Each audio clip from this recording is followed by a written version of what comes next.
sábado. Así que vamos a tratar de aprovechar el tiempo porque hay bastante información. Cerramos ahí. Veamos algo que nos queda aquí pendiente.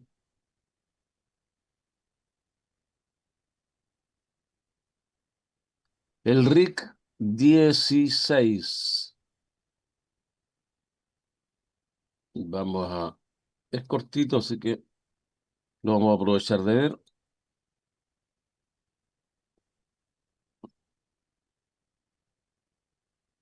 Ahí. Recording in progress. Ya, tenemos ahí en pantalla el RIC número 16. Materia, subsistemas de distribución. ¿Qué es lo que dice? El objetivo. El objetivo del presente pliego técnico es establecer los requerimientos de seguridad y de operación de los subsistemas de distribución de energía eléctrica. Alcance y aplicación. Este pliego técnico aplica a todas las instalaciones de consumo de energía eléctrica ejecutadas bajo la modalidad de Profe, distribución. ¿Y qué es lo que el sistema de subsistema de distribución dice? Se denomina a una red eléctrica de distribución interna de propiedad de privados construida dentro de los límites de una propiedad, edificio, centro comercial, parcelación, condominio o similares, y cuya finalidad será proveer de energía eléctrica a todos sus integrantes en forma oye, qué independiente de la calentito. empresa Como distribuidora calor de en la sala. energía. Igual tenía calor allá arriba.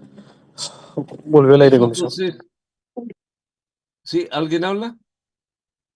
Eso correspondería cuando uno tiene Profe, un edificio y tiene que hacer la subestación, ¿cierto? El empalme, conjunto de elementos y equipos eléctricos que conectan la unidad de medida de la instalación del usuario o cliente de la red de distribución. Y bueno, ahí aparecen algunos detalles que es bien cortito este pliego. Bien, voy a cerrar aquí y ahí estaríamos casi listo con la clase anterior y nos vamos a la clase de número 5.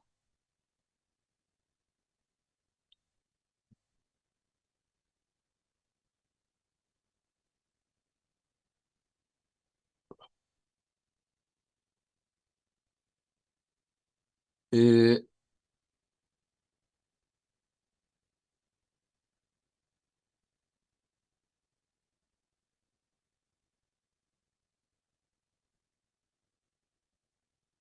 bien, no sé si están viendo, pero voy para allá.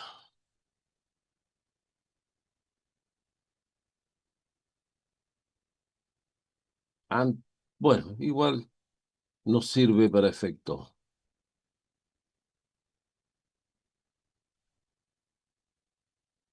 Ya. Están viendo la aplicación, ¿cierto? Es un diagrama unilineal de Emporchi. ¿Cómo? Ampliar por ahí. Ah, entonces no se ve, po, no se está viendo. Voy a, voy a hacerlo o no. Ahí está, a ver, hay otros que están esperando un momento. Vergara y Molina. Hay que estar bien atento porque ahora en estas clases está hay información súper importante. Ya, ahora sí, ya, repito que dicen los participantes pueden ver la aplicación, entonces la están viendo. ¿De qué se trata esto? Esta es la subestación en Porchi San Vicente. A mí me correspondió, cuando estaba en Emeltan, me correspondió eh, hacer la cotización. la dejé presentada y ahí me trasladé a ASMAR. Entonces, eh, bueno, después se hizo el trabajo y yo me quedé con los Profe, planos que yo estudié. Y esto se los voy a compartir. Si ustedes van a la subestación de Porchi, San Vicente, se van a encontrar que tiene una alimentación aérea, y aquí en esta alimentación aérea tiene... profesor, Ah, disculpe, Sebastián Vergara por acá. ¿Ya había sí, pasado lista ya? está listo ya. Ah, ya. Ya está presente, ¿cierto? Sí, sí, ya pensábamos que venía ya. Ya, Sí. Ya, entonces, vale, gracias. voy ah, ahí, a ver, voy a correr aquí. Ya, entonces, ¿qué es lo que tiene ahí? Tiene un alimentador principal. Voy a bajar ahí un poquito. Un alimentador principal, el empalme, ¿cierto? Llegamos con la red, la línea de media tensión en la estructura de la compañía y después baja, tenemos un desconectador fusible arriba y bajamos con un cable, que es el alimentador principal, y aquí hay una medición en media tensión que tiene un equipo de medida, ¿cierto? Que tiene transformadores de potencial y transformadores de corriente. ¿Para qué? Para bajar el nivel de la corriente a 5 amperes y el nivel de la tensión a 0,23 kilovolt para entregar el equipo de medida que mide kilowatt hora y kilovolt ampere reactivo. Avanza el alimentador por una canalización subterránea y llega a una subestación unitaria que tiene una celda de alta, que es la principal, tiene cierto, la desconexión ahí, tiene aquí unos pararrayos también, y aquí abajo tiene una celda, la número 1, tiene unos relés ahí, y acá tiene una celda, otra celda, la número 1, esta es la celda de entrada, la celda número 1, la celda número 2, que protegen alimentadores que se van en forma subterránea y dan la vuelta por todo lo que es en Porsche en su interior, pero bajo una canalización subterránea. Ya hay 25 cámaras que están distribuido este alimentador y llega a 2 subestaciones unitarias más. En total serían 3 subestaciones. Ahora bien, en la primera subestación, que está más cercana a la entrada, tenemos un seccionador principal, un interruptor principal, tenemos la celda número 1, la celda número 2, que es para los alimentadores, y tenemos aquí en la subestación un transformador de 300 kVA, que está ahí, 300 kVA, que tiene una celda para el primario, con 15 amperes, fusible, con desconectador fusible, con fusible de 15 amperes, y acá otro transformador de 300 kVA. Por eso les puse arriba 300 kVA. Y esto se llama subestación unitaria, pero es doble, ¿cierto?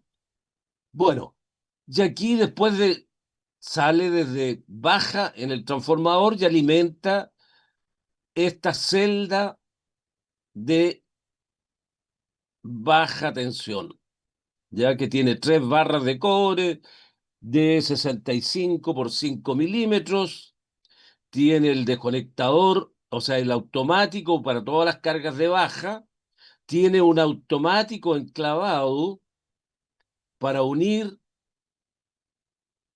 esta parte propia del transformador número 1 con el transformador número 2. Y en algún minuto se ponen, al hacerlo funcionar, cerramos aquí, alimentamos este transformador, cerramos acá, alimentamos este otro y tienen que quedar en paralelo. Y para eso hay un procedimiento para poner en paralelo los transformadores que ustedes deberían conocer. ¿Cuáles son las condiciones para poner dos transformadores en paralelo? Porque los maestros, ¿a quién le van a preguntar? Al ingeniero de terreno, y el ingeniero de terreno tiene que prepararse para poner las subestaciones en paralelo. Una vez que se instaló el transformador, las celdas de alta, son 5 celdas de alta, tenemos una, dos y las tres de los alimentadores, haríamos 5. Dos transformadores de 300 kVA con un alimentador primario de 15 kilovolts y el secundario de 400 a 0,231 kilovolts. O sea, en baja tenemos 400 y 231 volts. A los usuarios les llegan 300 volts, 380. Bueno, entonces hay que prepararse para este tipo de trabajo porque se da mucho en las empresas. Colocar transformadores en paralelo. ¿Qué cosas son las importantes que debe cumplir dos transformadores para ponerlos en paralelo? Ustedes tienen que haber hecho laboratorios de... La potencia tiene que ser igual, las zetas tienen que ser igual, la relación de de transformación tiene que ser igual, y para poderlas poner en paralelo, antes de ponerla tenemos que medir resistencia a aislación de las dos transformadores, verificar que las placas características es la misma y que queden bien marcados cuál es la línea uno, la línea 2 y la línea 3 en la salida de los transformadores y cuál es el neutro, ¿cierto? Y los pliegos que dicen, la línea uno tiene que marcarse con color negro, perdón, azul, la línea 2 color negro y la línea 3 color rojo. Bueno, entonces vamos a tener que tener un fasímetro que indique cuál es R, cuál es S y cuál es T. Y un secuencímetro para conectarnos cuando las dos corrientes alternas por los dos alimentadores coincidan en cero, ¿ya? Porque si no los relés no nos los van a dejar ahí enclavarlo, ponerlos en paralelo. Tiene que estar el RST funcionando, tiene que enclavarse R con R, S con S, T con T, entonces hay que tener secuencímetro, fasímetro, voltímetro, Meyer, etcétera. Y eso, ¿quién tiene que saberlo? Son ustedes los ingenieros de ejecución eléctrico. ¿Ya? Voy a cerrar aquí. Esto yo se los voy a enviar para que lo estudien, lo analicen y anoten por ahí en su cuaderno, en una hoja, busquen cuáles son las pruebas necesarias para poner en paralelo dos transformadores en una subestación unitaria o en otro tipo de subestación. Cierro aquí.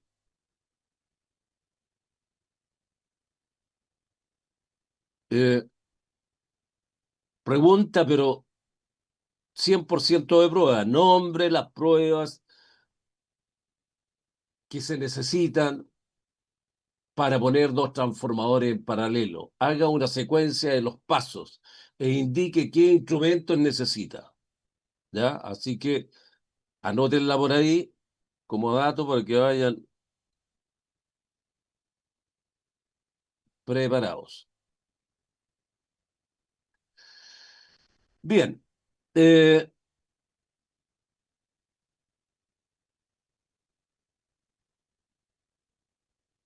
Voy a compartir ahora algo que les va a aclarar y que es lo siguiente.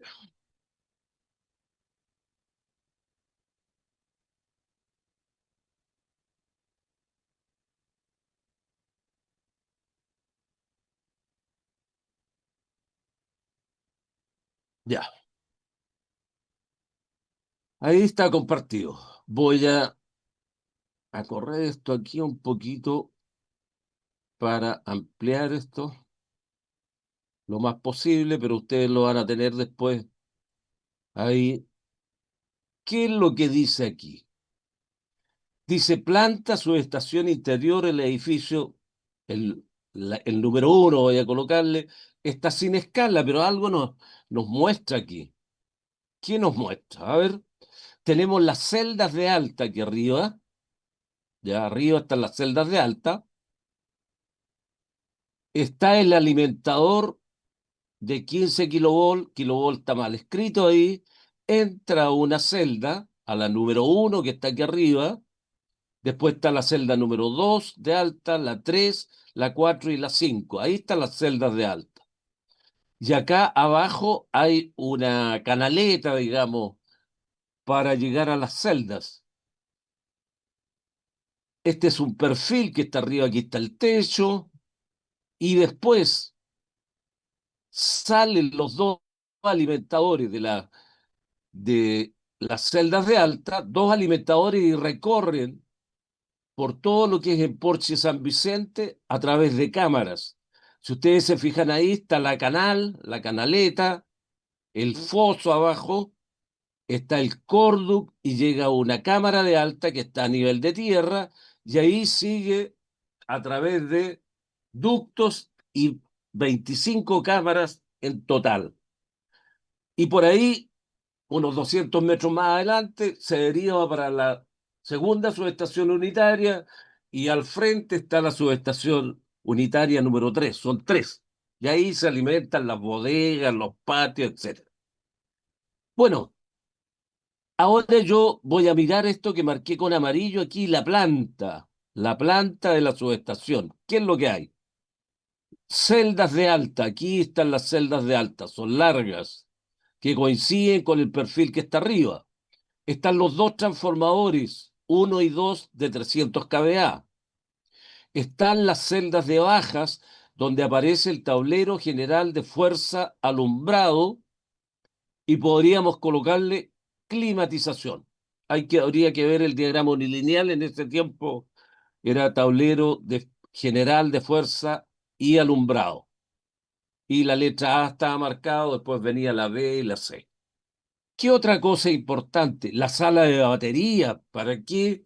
Para que todo el control esté con corriente continua. Y eso tiene sus razones, ¿cierto? O por lo menos tenía en esos tiempos, que era evitar el zapateo, ¿cierto? En los contactores y en todos los elementos. Era más seguro la corriente continua para efectos de las bobinas y todo lo demás. Bueno, ¿qué más? Aquí aquí está la cámara número uno de alta tensión. Si ustedes se fijan, sale de aquí de las celdas de alta y se distribuye.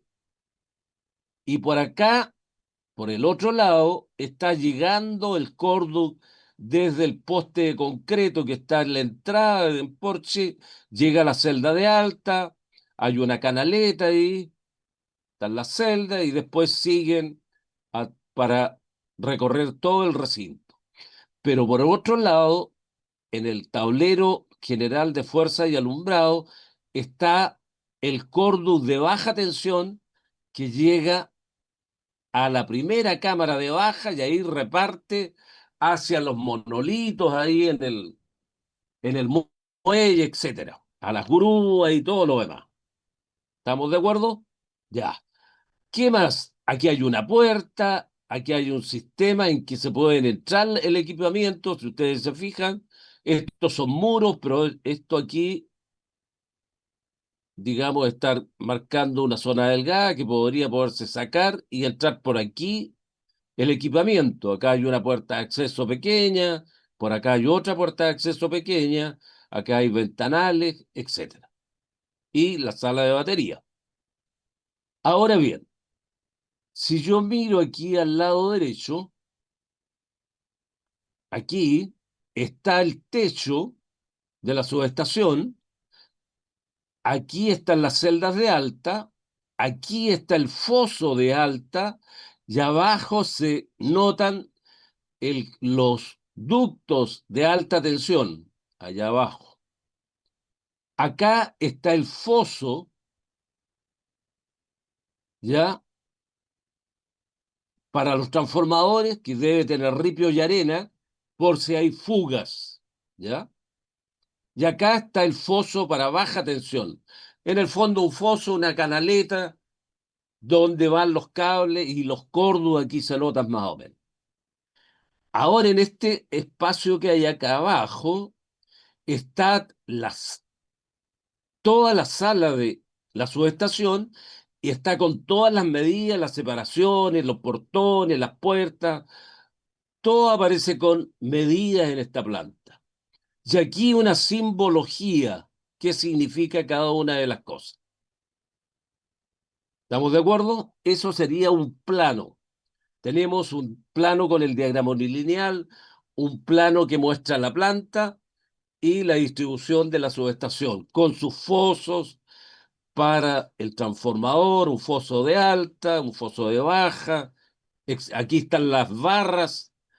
Desde las celdas de alta pasan barras a lo que es el transformador, y del transformador pasan aquí a el tablero general de fuerza y alumbrado.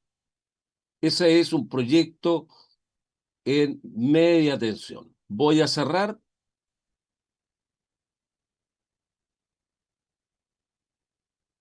cierro ahí, bajo aquí y vamos a ver cómo sería la malla de tierra. ¿Están todas ahí o no? Sí, Señor, Ya, espero que estas son las dos últimas clasecitas. Espero que saquen provecho y vamos a compartir aquí. Ya. ¿Qué es lo que aparece ahí? Alguien un día me preguntó, profe, ¿cuándo vamos a ver alguna malla de una subestación? Aquí hay una subestación unitaria, que es la de Emporchi, y aquí está la malla también. Todas son más o menos iguales. Si ustedes se fijan, aquí está la sala de batería, tablero general de fuerza, los dos transformadores, y aquí está la celda de alta. Las puertas, otra puerta aquí para entrar equipos, aquí hay otra puerta, aquí hay una tabiquería, ¿cierto? Un muro, acá hay otro muro, la sala de batería y la celda de alta, que es grande. Y aquí está la malla de tierra, po. En esos que marcan con un círculo estarían las barras Copperwell de 3/4 por 3 metros y separadas en la distancia que se indican aquí. Y sale desde, si ustedes se fijan, del borde de la subestación, sale hacia afuera. ¿Por qué? Para poder tener el largo mínimo de conductores que se necesita para la malla, ¿ya? Conductor 4 rayas 0 y los chicotes serían en 2 rayas 0 para aterrizar la celda de alta, los transformadores, la celda de baja, etcétera. ¿Estamos de acuerdo? ¿Quedó claro eso? Me sí, señor. imagino que cuando lo tengan ahí en su computador ya lo van a poder ver más. Ahí está la malla y todo lo demás. Entonces, el diagrama de la malla va a ser de acuerdo a los cálculos que ustedes hagan, ¿por cierto? Va a ser más grande o menos. Ahí aparecen las barras Copperwell de 3/4 por 3 metros. Una, dos, tres, hay ahí, cuatro, cinco, seis, siete, ocho barras. ¿Estamos de acuerdo? Todo lo que es metálico tiene que estar aterrizado. Todas estas distancias entre la celda de baja y los muros tiene que estar de acuerdo al RPTD número 07. Todas las distancias. Bien, este sistema está con fabricación Rona, todas estas celdas, estas subestaciones unitarias. Bien, cierro aquí. Yo les voy a hacer llegar eso para que lo tengan.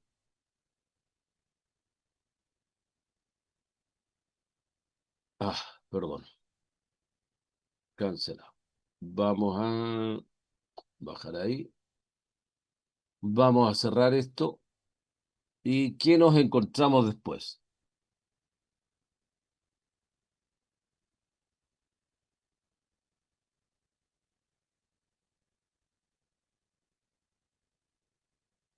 Ya, eso lo vimos. ¿Qué podría ser más? El contenido de los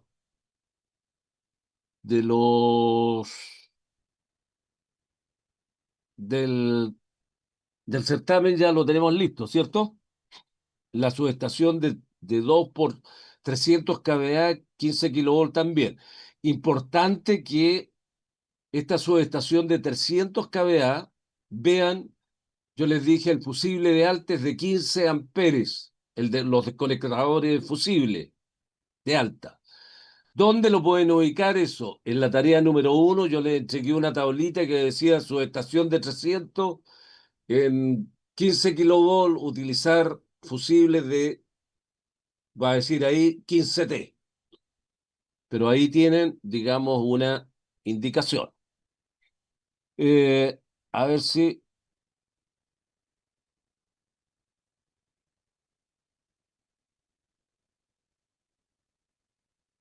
voy a...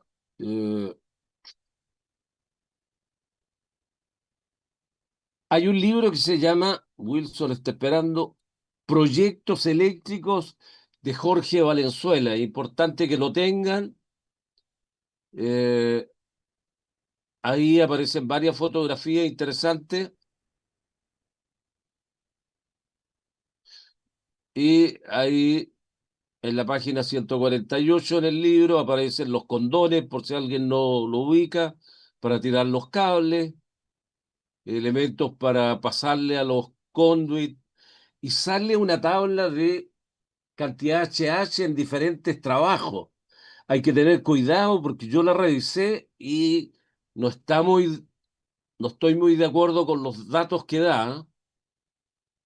Así que hay que tener cuidado con esas tablas de HH. Se llama entonces Proyectos Eléctricos de Jorge Valenzuela. Voy a cerrar aquí. Ahí sí. Dejo de compartir. Y contenido. Vamos a pasar en estos minutitos lo siguiente. Bueno, ustedes tienen práctica, así que, pero además no está de más compartirlo con ustedes. Recomendaciones para,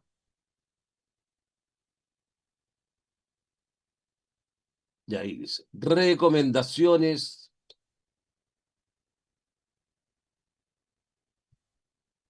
para la instalación de cables de energía.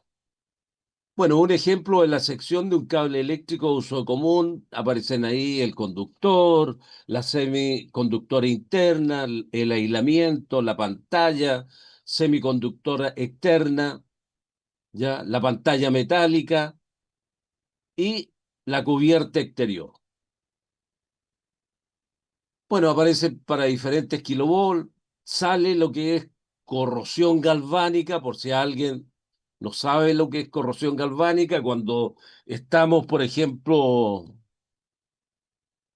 en zonas que están cercanas al mar, hay que tener cuidado con la corrosión, así que es importante que lo lean. Se produce esa corrosión, se define técnicamente como el ataque y destrucción progresiva de un metal mediante una acción química. La corrosión galvánica, que se caracteriza por su poder destructivo, resulta un fenómeno de electrólisis entre dos metales de potencial eléctrico diferente que se hallan en contacto y en presencia de humedad.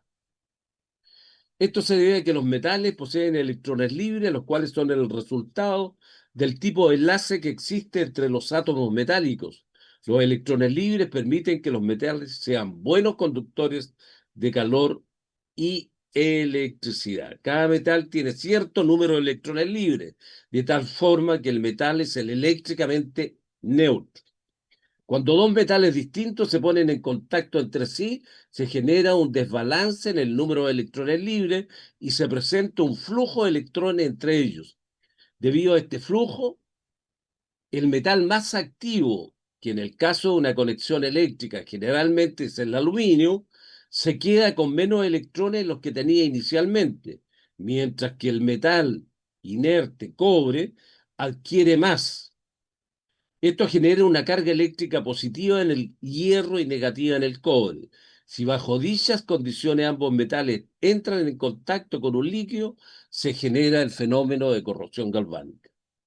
El metal inerte cobre consume electrones, mientras que el metal activo aluminio genera electrones a costa de desintegración. A tal proceso se llama corrosión galvánica y resulta en la desintegración de uno de los metales de contacto. Bueno, cables de media tensión, ya nosotros tenemos, o ustedes tienen el catálogo de COSESA en media tensión, aparecen aquí los usos permitidos. Alguien me preguntaba, ¿qué es lo que es la amplicidad? La amplicidad de los cables de media tensión se debe determinar según lo establece en normas de la SEC. Es casi más o menos lo mismo que intensidad de corriente de los cables. Hay una pequeña variación, ya una sutileza ahí que habría que ver. Construcciones, los cables de media tensión deben ser conductores de cobre, aluminio, recubiertos de cobre y cumplir lo establecido según las normas y catálogos. El marcado, los cables de media tensión deben estar marcados como exige la norma. Hay cables blindados, no blindados.